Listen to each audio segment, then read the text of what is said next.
fill in those areas, and this base typically, I think the next trade is here, or if the market settles a bit, might even at the big figure at 1400. So let's see. Okay, so you can see FMC is on right now. I don't know, so you can see this washout here. I mean, with 40 pips washout the upside right now from the current point, and you can see this. Just a second. Yeah, so I'm currently in this position right now, and just to go over here, so you can see the tick frequency, you can see the depth of market currently switching here, and you can see the spread is currently switching so much, to 1.5. This is a one-way release right now to the upside, and just going over here, as we discussed, is the 1 hour chart on pound. I'm currently looking for a short right around in here, and this is this. So looking it to reach 55, we know that we shouldn't be standing against the central bank, but let's see, we are still exercising. So I do have it on the screen, and I do think that this can be shaken back into the range a little bit. I think I'm going to pull the trigger. Wait, let's see. So just going on to, I have it on the screen, by the way, and just refreshing this. So federal funds rate is at 4%. So I think it's 75 basis points again, and the market has priced that in. So I'm going to take a sell right now. Let's see. So 2 pip spread right now. So I'm going to take a sell here. Let's see what happens here. And this is a 5-minute chart, and just see. So going over to the software and stop opening at about 30, let's say, just marking it roughly.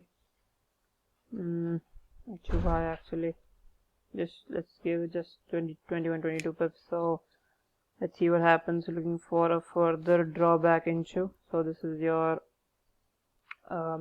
so the stop is 21 pips, and just keeping it a little bit like 60 or so. Might even take something out of 37 or so, but let's see what happens. Just going to keep it at about 60. So just going over to other assets, let's see what did euro do. So you can see perfectly to the point of release here. This could have been sold like the way I did in the pound, and this is your Australian. So you can see now it looks pretty much convincing right now to the upside. You can see multiple items here, so moved back into this sort of area, and this much more looks like a reversal to me. It could go into the higher levels right now. So let's see that. And this is your 4 hours. This is pound 4 hour. Now it looks much better. So indeed, the thing we were looking at earlier was correct. So this is the extension, this is bleeding, and this sort of taking a release.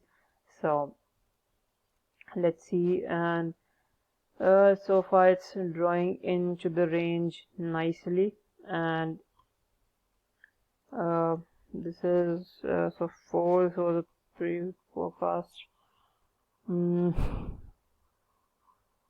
Yeah, so it increased by 75 basis points. So so the expectation, I think this was fairly priced into, but that's why we saw the release. And let's see how this takes a toll here, and you can see it already reacted about 18 pips from our entry.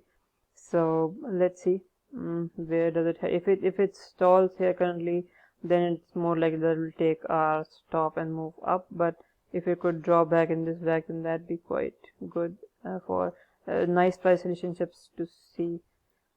And as far as pi is concerned, you can see it hit a little bit of liquidity and moved back up into this sort of gapish area, and as US 30 creating another sort of high.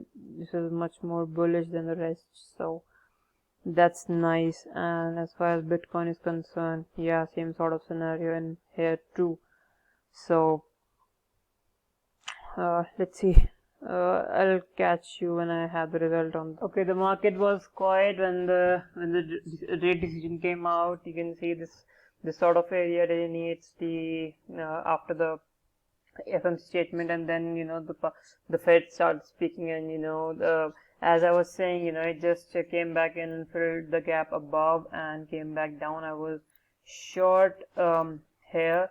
As you can see, the big stone entry and the profit was kept. It was here, but I moved it here now.